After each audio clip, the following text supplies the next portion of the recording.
Washington is hours away from another federal government shutdown, with prospects looking bleak for a last-minute compromise in Congress to avoid closures beginning at 12:01 a.m. on Wednesday. A lot of government would continue during a shutdown. FBI investigators, CIA officers, air traffic controllers, and agents operating airport checkpoints would continue working. So would members of the armed forces.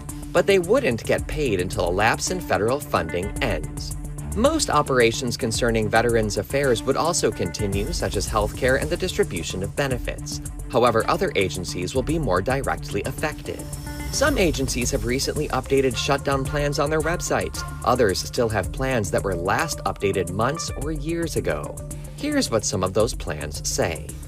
The Department of Health and Human Services will furlough around 41% of its staff, nearly 80,000 employees.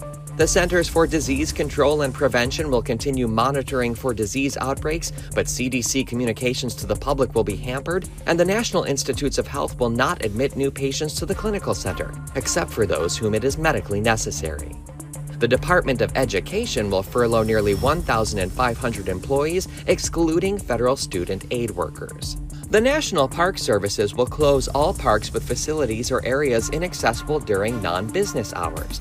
At parks where it's impractical or impossible to restrict public access, staffing will vary by park. In a provocative move, the White House's Office of Management and Budget has threatened the mass firings of federal workers if a shutdown occurs.